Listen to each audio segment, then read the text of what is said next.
Hi, it is officially March in Wisconsin, which means it's time for me to start doing some woodworking again.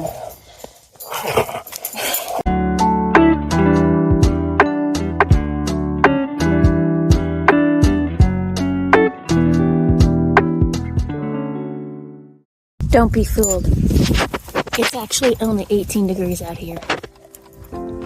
But the sun is gorgeous, so time to work.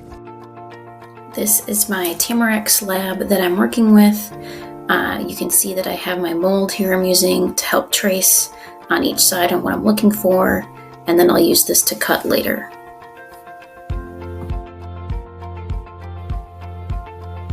I decided to use my Makita jigsaw to cut these half circles. The important thing when trying to use a tool like this is to leave some space, and I will sand the extra away later, but this way I don't ruin the shape of it. You can't tell here, but at this point my fingers are nearly frozen off. But even in light of that, it's always important not to push too hard.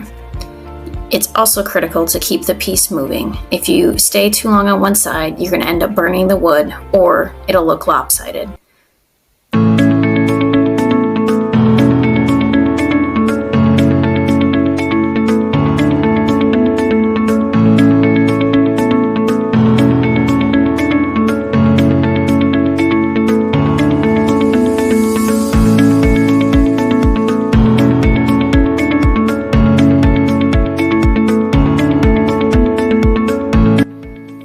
And now it's time to rinse and repeat with the other side.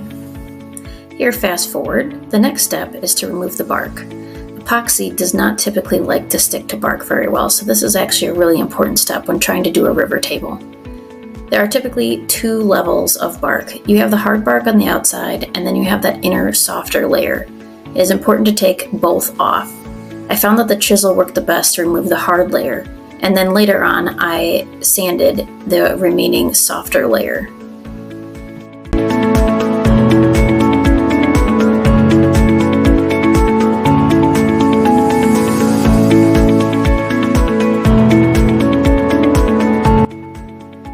And as we fast forward again, here is the final result.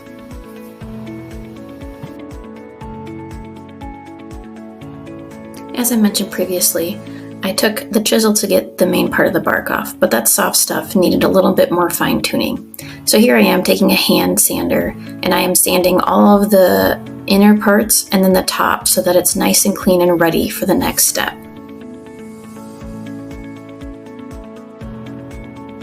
Here we are back inside to mix our epoxy. Due to how cold it is, I cannot do this outside. So I'm using some deep pour epoxy resin. We have parts A and part B, similar to most epoxies. This will be a 2-to-1 ratio versus my typical 1-to-1 ratio. Seeing as I don't have specific measuring cups, I just use these cheap plastic cups and mark them off by the line.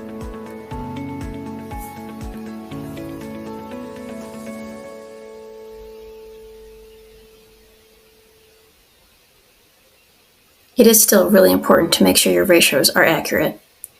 Once you have both of them mixed, start mixing for about 5 minutes. I usually set a timer.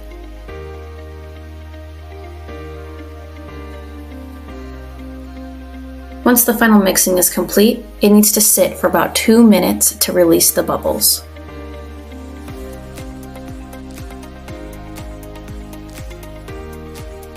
After it has sat for at least 2 minutes, start to pour it into your mold.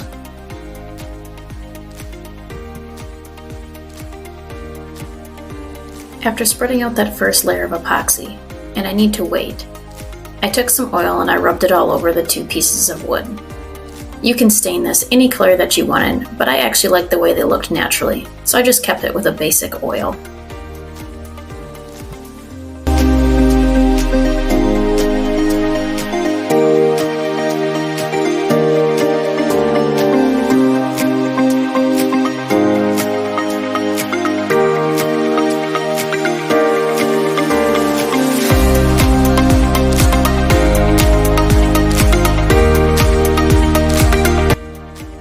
Deep pour epoxy takes between 2 to 3 days to fully harden.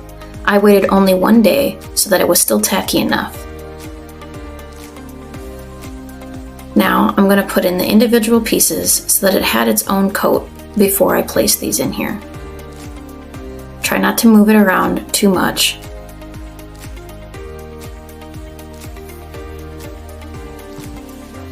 I also took a toothpick and I removed any bubbles that I was still seeing. Seeing as this still has 2 days to cure, those bubbles will disappear.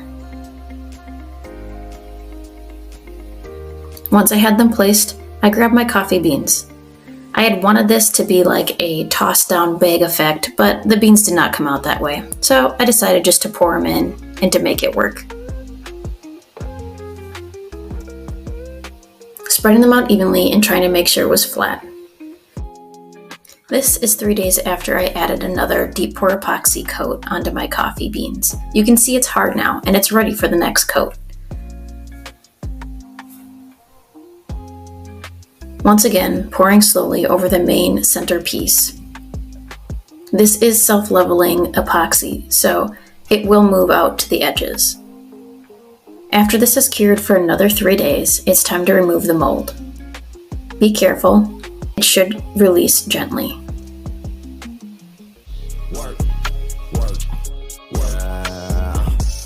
I switch the flow like a verb. All my calls do not disturb. I fly high just like a bird. Yeah, my God is the word. I flip the script like directors. The angels in place gon' protect us. As you can see here, that last coat was not quite enough to cover all the beans, but that's okay because we still have to sand and do one final top coat of epoxy. But playing so sober don't fold. Got a mission that I can't control. When I'm dancing, yeah, I hit the wall. Oh my mama, boy, I'm in the mode. Oh my mama, boy, I'm in the mode. March 14th here is 73 degrees. I got my little helper. We're gonna get ready to sand, and then we're gonna put a final coat on here.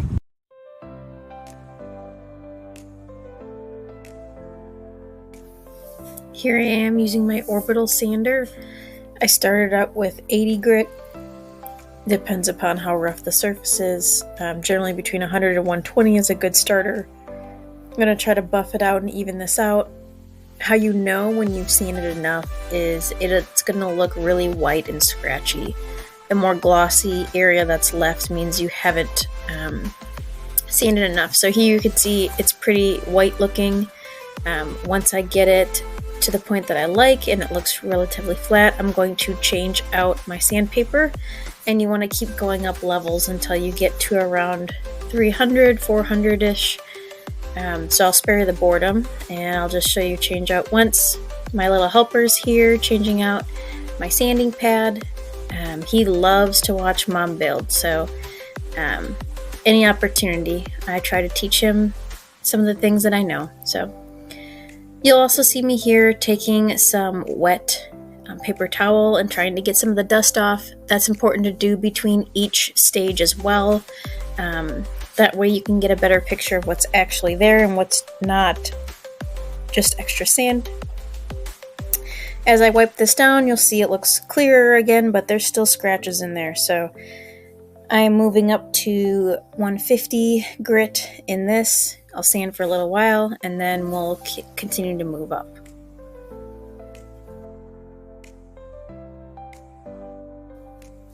And just when you think you've sanded enough, it's probably not quite enough, so do at least one more round.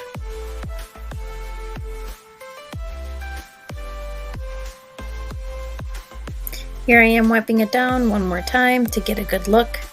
I'm pretty happy with this, so I'll just take it on the side and try to remove as much of the extra sand as I can. For the tabletop, I'm going to use my 1-to-1 ratio epoxy. So we've got Epoxy Resin A and Epoxy Resin B. They're equal parts. So I've already mixed it, and you can see there's a lot of bubbles in there. It just means I need to let it sit. It usually sits between 2 to 5 minutes. And then as you start pouring, we'll just use a heat gun to try to get some of those other bubbles out. Here I'm going to use that same technique where I start with the epoxy in the center and I work my way out. Because this is a top coat and it is a 1-to-1 ratio, it is very thick and it is not going to smooth out as easily as the deep resin did. I will take a scraper and I will spread it out the best that I can. Because this does dry quickly, I do make sure to come back and scrape the edges as it is drying. Sometimes you will still experience drips over the side. And that's okay, because you can take a piece of sandpaper or some seal wool and try to buff those out later.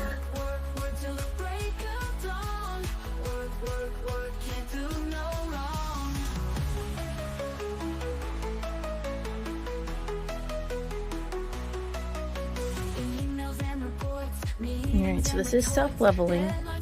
You'll see there's some bumps in it right now, but those should start to level themselves out.